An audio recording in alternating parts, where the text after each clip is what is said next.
The spoon slipped from my fingers and clinked against the side of a soup bowl. It was a tiny, polite sound, but in the sudden silence of the dining room, it felt deafening. My name is Mara. And I am 70 years old. For the better part of a decade, I have been the silent engine, keeping my son's chaotic family afloat, while my daughter-in-law, Sloane, lived the life of a carefree 20-something.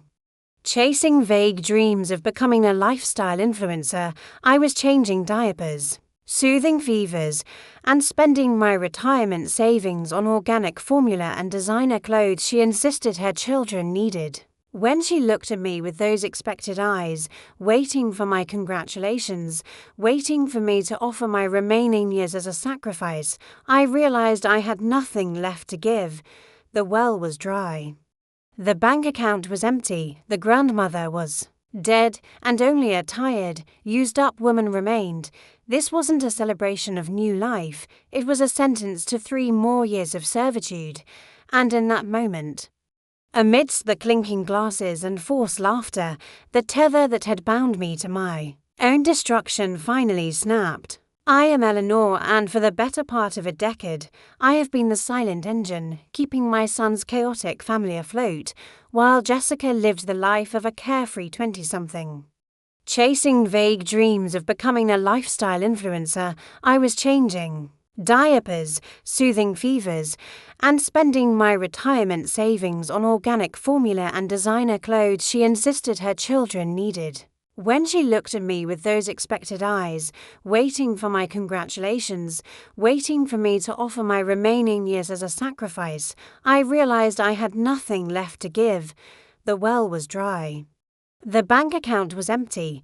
The grandmother was dead, and only a tired, used-up woman remained. It hadn't started this way. Of course, the descent into this hell had been a slow, seductive slide paved with good intentions and the weaponization of my own maternal guilt. 7 years ago, when my first grandson, Leo, was born, I was eager to help. Jessica was only 22, overwhelmed and fragile, or so she seemed. David was working 80-hour weeks at an architectural firm, trying to build a career to support them. I remembered my own struggles as a young mother, the isolation, the fatigue, and I wanted to be the support system I never had. Mom, could you just watch him for a few hours while I nap? Quickly morphed into Mom, I have an appointment, which evolved into Mom, I need a mental health day. Within 6 months, I was arriving at their house in the drizzly suburbs of Seattle at 6 a.m. and leaving well past 8 p.m. I became the default parent, the cook, the housekeeper, and the financier. I remember one specific Tuesday 3 years ago. It was raining, a relentless, bone-chilling downpour common to the Pacific Northwest. I was wrestling 3-year-old Mia into her raincoat while balancing baby Noah on my hip. My arthritis was flaring up, a grinding pain in my hips that made every step a negotiation with gravity. The growing exhaustion. Jessica breezed into the kitchen, smelling of expensive vanilla perfume and fresh rain, holding a latte from the artisanal coffee shop downtown. She didn't even look at the children. She looked at her phone, checking her engagement metrics on Instagram. Eleanor, make sure Noah doesn't nap past 2 or he ruins my evening, she threw over her shoulder as she grabbed her keys. I'm meeting some girls for brunch to discuss a collaboration. Jessica, I had tried to say, shifting the heavy baby to my other aching hip.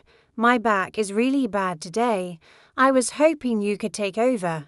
After lunch, she stopped, turning slowly, her expression morphing into a mask of wounded fragility. Oh, Eleanor, you know how important this networking is for David's career. I'm doing this for the family. Besides, they love you so much.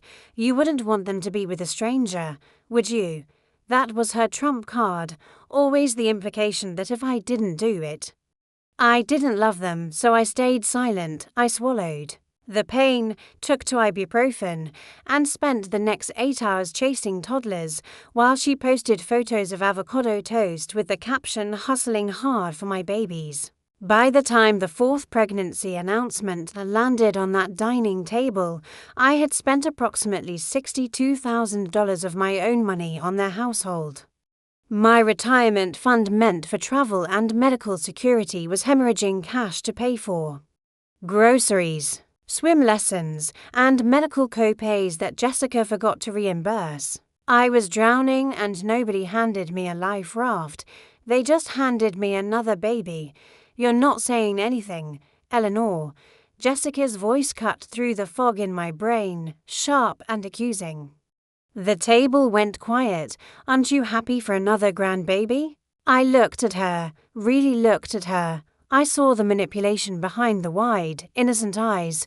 I saw the entitlement etched into the set of her jaw. I stood up, my legs shaking slightly, not from weakness, but from the adrenaline of a caged animal finding an open door. No, I said, the word hung in the air heavy and absolute. Jessica laughed a nervous, brittle sound. What do you mean no? You're just shocked. It's a surprise. I am not doing this again. I said, my voice gaining strength, resonating with a calmness that terrified me. I am not raising this child, Jessica. I am done. I am retiring from being your nanny, your housekeeper, and your bank. The silence that followed was not the silence of shock, it was the silence of a vacuum before an explosion. David looked at me, his face pale. Mom, what are you talking about? You love the kids. I love them enough to want them to have a mother. Who actually raises them? I retorted, looking at my son with a mixture of pity and disappointment. I have given you 7 years of my life. I have spent my savings. I have ruined my health. And I have never received a thank you. Only demands for more, so congratulations on the baby. I hope you have a plan because that plan is no longer me. I walked out, I left the dinner. Got into my sensible sedan and drove home in the rain. I thought the hard part was over. I had set a boundary. I was agonizingly naive. I had just declared war on a narcissist. And I had no idea how dirty she was willing to fight. The retaliation began the next morning. It started with the silence of the phone, which was a relief, but quickly escalated into a barrage of digital noise. My phone pinged incessantly with notifications. Jessica had taken to Facebook, to Instagram, to the family group chat. Her announcement, she didn't name me directly. Of course, she was too cunning for that. She posted vague, tearful videos about toxic family members and abandonment in a time of need. Then came the flying monkeys. My sister-in-law, Brenda, called me 2 days later. Eleanor, I can't believe you're doing this to poor Jessica. She's pregnant and hormonal. You can't just abandon those children. It's cruel, I said, gripping the receiver. Do you know I paid for your grandson's braces because David said they were short on cash? Do you know I'm the one who takes them to the dentist because Jessica is too busy getting facials? That's what grandmothers do. Brenda snapped. We sacrifice. It's our job. I hung up. The isolation was swift and brutal. I was uninvited from my niece's graduation. Friends I had mutual connections with started looking at me askance at the grocery store. Jessica had successfully painted a narrative where she was the struggling, devoted mother and I was the bitter, senile matriarch who had snapped and left her grandchildren to starve. But the real nightmare began a week later. It was a Tuesday evening. I was sitting in my living room, enjoying a book and a glass of wine, a luxury I hadn't afforded myself in years. When blue and red lights flashed through my front window, my heart hammered against my ribs. I opened the door to find 2 police officers standing on my porch, looking stern and imposing. Ma'am, we received a welfare check request and a report of potential child endangerment. The older officer said, his hand resting near his belt. Endangerment, I gasped. I live alone, there are no children here.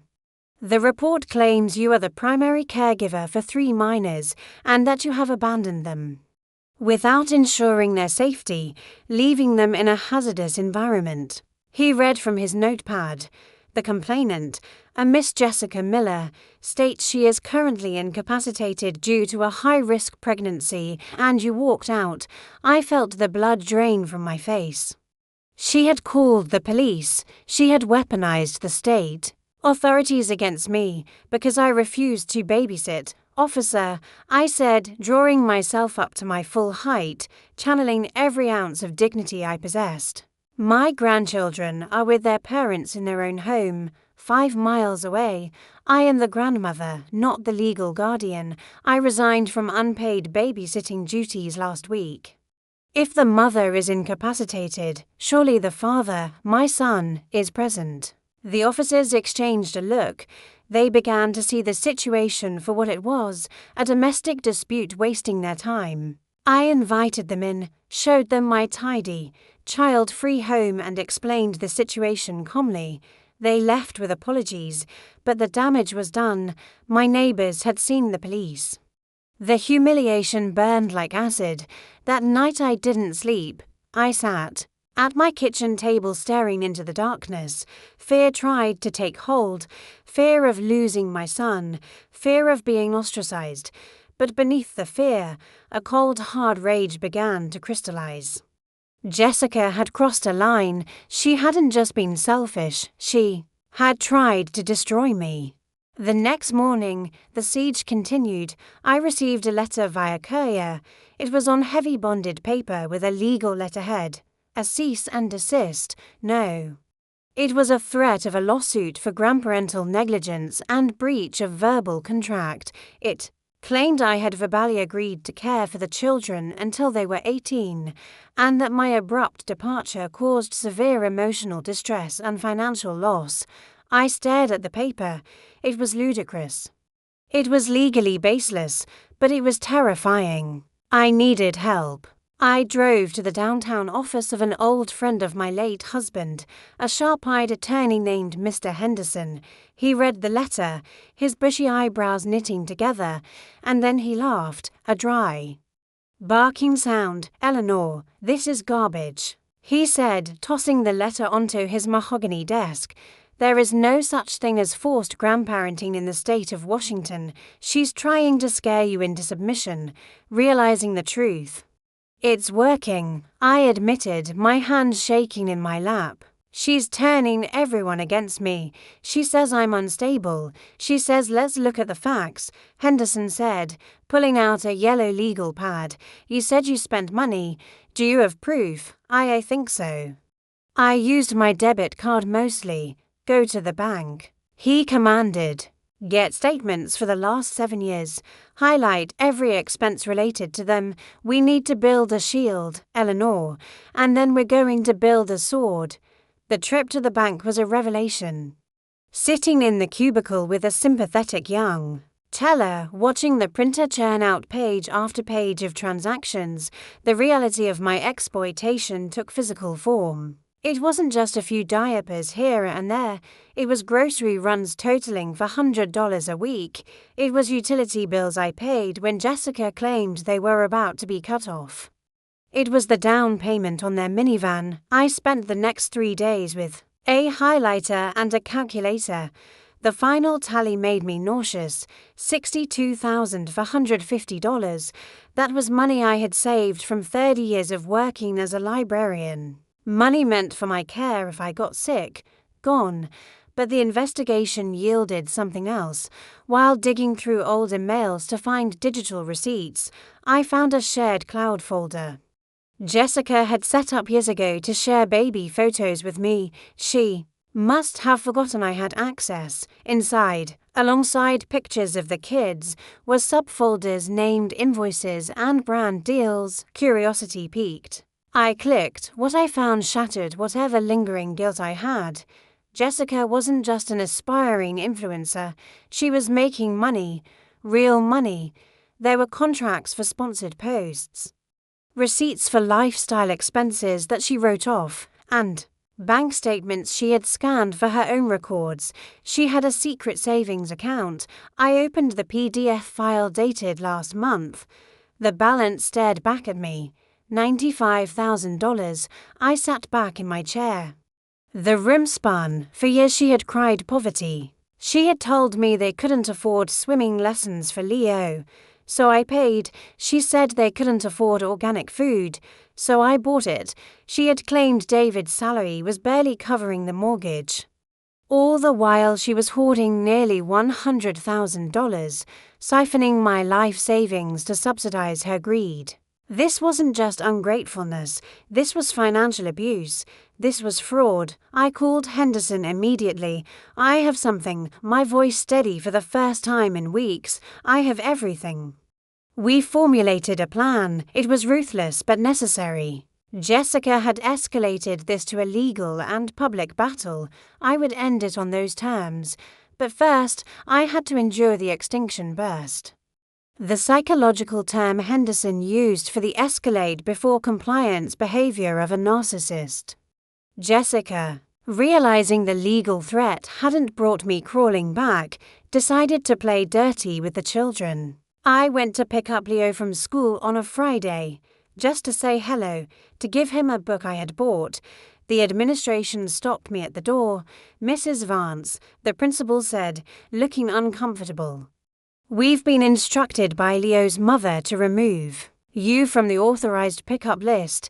She indicated there are concerns about your mental faculties." I stood in the school hallway, surrounded by finger paintings and the smell of floor wax, and felt my heart break. She was keeping the children from me. She was telling them I was crazy. My breaking point, I walked to my car and cried. I cried. For the loss of those innocent moments, I cried for Leo, who must be so confused. But then I wiped my face. Tears wouldn't help. Leo destroying the cage his mother had built around us. The opportunity for the final confrontation came 2 weeks later. It was Leo's 8th birthday. Despite the tension, or perhaps because of it, to maintain the facade of the perfect family. David invited me. "Mom, please come," he had whispered over the phone, sounding exhausted. "Jessica says if you apologize, we can move past this." I agreed to come, but I wasn't coming to apologize. The party was held at my sister-in-law, Brenda's house in the more affluent part of Austin, Texas, where the family had gathered for a reunion. The setting was picture perfect, balloons, a catered barbecue, relatives mingling on the patio. Jessica was holding court in the center, her pregnancy bump displayed prominently, accepting sympathies from aunts and cousins about her difficult mother-in-law. I arrived carrying a large gift bag, but inside wasn't a toy, it was a binder, a thick red binder. The air chilled when I stepped onto the patio.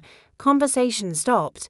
Jessica smiled a tight, triumphant smirk. She thought I was there to kneel. Eleanor. She cooed loud enough for everyone to hear. "I'm so glad you decided to put your pride aside for the children. We've all been so worried about your episodes." I walked past her and stood near the head of the table. "I'm not here to apologize, Jessica. I'm here to clear the air. Since you've been so vocal on social media and to the police about our family matters, I thought it only fair to present the full picture to the family." "Mom, don't make a scene," David pleaded, stepping forward. He looked grey and thin. "The scene has already been made." "David," I said softly when the police came to my door, "the scene was made." I opened the binder. "For the last 7 years I have been told that you were struggling, that you needed help, that family supports family." I pulled out the spreadsheet Henderson and I had created. "I have spent $62,450 supporting this household. Here are the receipts." I passed the copies around. My brother, a retired accountant, took a sheet and adjusted his glasses. His eyes widened. "Diapers, groceries, car payments." I listed. "I did this because I was told you were broke." Jessica laughed nervously. "Oh, Eleanor, you're so petty, bringing up money at a birthday party. We were struggling. David works so hard." "Yes," I cut her off. "David works hard, but you weren't struggling, were you, Jessica?" I pulled out the second document, the printout of her secret bank account balance. "You Have $95,000 in a savings account. Money you made from your online business and money you siphoned from the household budget while I paid for the essentials. The silence that descended was absolute. It was heavier than the humid Texas air. David froze. He looked at the paper, then at his wife. 95,000. David whispered. Jess, you told me we couldn't afford to fix the brakes on my truck. You told me we had to borrow money from my mom for the electric bill. Jessica's face went from smug to ghostly white, then flushed with a mottled red. Rage, that's my money. That's my business money. I was saving it for our future. You had no right to spy on me, and you had no right to bleed me dry while you sat on a fortune. I shot back. My voice ringing clear. You watched me spend my retirement. You watched me deny myself medical care for my arthritis because I wanted to buy the kids' school clothes and you laughed about it. The family was turning. I could feel the shift in the atmosphere. The aunts who had shunned me were now looking at Jessica with open mouths. The narrative was crumbling. Realizing she was losing the audience, Jessica played her last desperate card. She grasped her belly and let out a sharp, theatrical cry. "Oh God, the baby!" she screamed. Panic rippled through the crowd. David rushed to her side. "Call 911. Someone." Shouted. I didn't move. I watched her. I had raised 3 children. I had watched her through 3 pregnancies. I knew what pain looked like and I knew what bad acting looked like. Stop it. Jessica, I said, my voice cutting through the panic. How can you be so heartless? Brenda yelled at me. She's in labor. She's not in labor. I said calmly. She's losing control of the narrative. Uncle Robert, I gestured to my brother-in-law, a retired obstetrician who had delivered half the babies in the county. Would you mind checking her pulse? Robert stepped forward, his professional demeanor taking over. He knelt beside Jessica, who was now wailing and clutching her side. He took her wrist. He watched her breathing. Let go of me, Jessica snapped, trying to pull away. Jessica, if you are in distress, I need to assess you, Robert said sternly. He held her wrist firm. After 30 seconds, he looked up. His face was grim. Her pulse is 65, perfectly resting. Her skin is cool and dry. She's not in labor, David. She's not even having a panic attack. David released her hand as if it had burned him. He stood up, backing away. The performance shattered. Jessica sat up. Realizing the game was up, her face a mask of pure, unadulterated malice. You ruined everything, she hissed at me. You jealous old hag. You couldn't stand that I was the mother and you were nothing. I was the mother, I said sadly. I was the mother when you were at brunch. I was the mother when they were sick at 3:00 a.m. I was the mother when you were too busy being an influencer. But I'm done now, David. The binder also contains the lawyer's draft for the lawsuit. I am filing for financial fraud and elder abuse. Unless, of course, we can come to an arrangement. The party ended not with cake, but with the total disintegration of Jessica's carefully constructed world. The drive back to my hotel was the longest and most peaceful of my life. The aftermath was messy as all necessary surgeries are. David moved out 3 days later. The revelation of the secret money, combined with the public fake pregnancy stunt, broke whatever spell she had over him. He filed for divorce and petitioned for full custody, using my documentation as evidence of her neglect and financial instability. But I didn't stop there with Henderson's help. We pursued the return of my money. We offered her a settlement, return the $62,000, and issue a formal retraction of her false police report and social media claims, or face criminal charges for fraud. Faced with the prospect of jail time and a ruined reputation, she folded. She liquidated her secret account to pay me back. It has been a year since that day. The weather in Seattle is still rainy. But I spend my winters in Arizona now. I used The returned money to buy a small camper van, leaving the house, I've joined a painting class. I have a life that belongs entirely to me. David and the children are doing well. Without Jessica's toxic influence, David has stepped up as a father. He's tired, yes, but he's present. I see my grandchildren on weekends. We bake cookies, we read stories, and this is the most beautiful part, I give them back. I am their grandmother, not their servant. The relationship with my grandchildren has healed, though it took time.